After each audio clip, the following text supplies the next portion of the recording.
You know that feeling when you're in a standoff and absolutely nobody wants to be the one to back down? Well, today we're going to dig into why that instinct can be so destructive, all through a powerful story about the fatal chasm of pride. So let's start with a big question. Where does that stubborn, unyielding pride pretty much guarantee a loss for everyone? I mean, think about it. You see it in business negotiations, you see it in arguments at home, you definitely see it in political deadlocks. What's so interesting, though, is that the answer isn't in some modern psychology textbook. Nope, it's in an ancient fable, one that feels like it could have been written yesterday. So let's dive into the legend itself. It's a really famous story from Aesop's fables called, you guessed it, The Two Goats. Okay, so picture this. The scene is set high up on these dangerous, rocky cliffs. We've got two goats just leaping around, strong, agile, full of life. But here's the catch.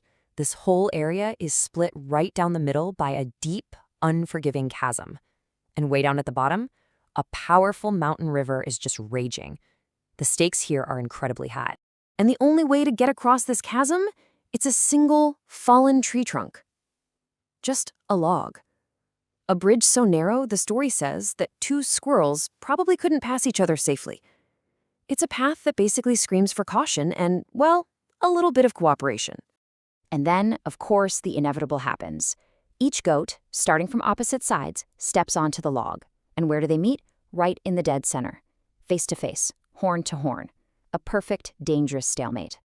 Now, at this very moment, they have a choice to make. But as the fable tells it, their pride was just too great. Neither would concede ground, neither would retreat. Think about that. They were more committed to not backing down than they were to their own survival. And the result is as tragic as it is predictable. In their stubborn fight for dominance on that tiny little path, they both lose their balance. They fall together, plunging into the ravine, and are swept away instantly by the torrent below. A total mutual loss. Nobody wins. It's a pretty grim story, right? But its real power is in what it all symbolizes. So let's break this down. Let's do an anatomy of a fall and really get to the fable's true message. So here's how it all maps out. The two goats, well, they represent that mutual arrogance, that toxic stubbornness. The narrow log? That's any limited resource. It could be a promotion at work, a budget, or just the need to be right in an argument. And the raging torrent below? That's the catastrophic, inescapable consequence that always follows when egos collide like that. So, what's the antidote here? What's the way out of this trap? It's this absolutely crucial concept: strategic humility. And no, this is not about being weak. It's the deep wisdom to know that sometimes stepping back isn't surrender. It's actually the only winning move available for everyone involved. Okay, so how does this ancient fable apply to us today? Let's bridge that gap and take a look at the modern chasm and how this whole drama plays out in our everyday lives. Let's bring this home literally. The narrow log isn't a tree trunk, it's some silly, trivial argument about who was supposed to do the dishes. But when two partners refuse to yield, they are risking the real prize, the health and survival of the relationship itself. And oh man, we see this at work all the time. You've got two super talented colleagues, but each one is insisting their way is the only way. Their egos collide, and the result isn't a victory for one of them. It's mutual destruction in the form of a failed project that ends up hurting everybody. So the key here is to start recognizing these pitfalls of pride in ourselves. Do you ever catch yourself seeing compromise as a sign of weakness?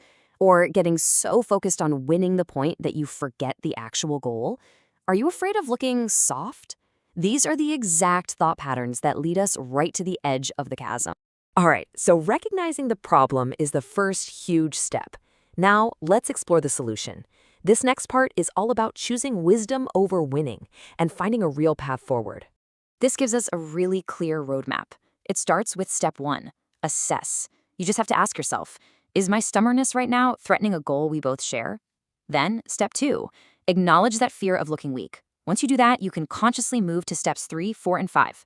Putting the collective good first, seeing that you have to cooperate, and finally choosing shared success. And to help make that mental shift, you can use tools like these growth mantras.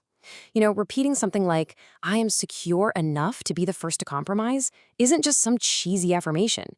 It can actually start to rewire your gut reaction in one of those high-pressure situations. And this brings us to what might just be the most powerful takeaway from this entire story. It just perfectly sums up the whole lesson.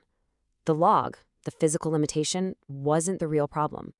The real problem was the psychological one. It was an ego problem. So, we end right back where we began, but this time, the question is for you. In your life, when you find yourself on that narrow log, horn to horn with someone else, just remember, the chasm is waiting. Will you collide or will you cooperate?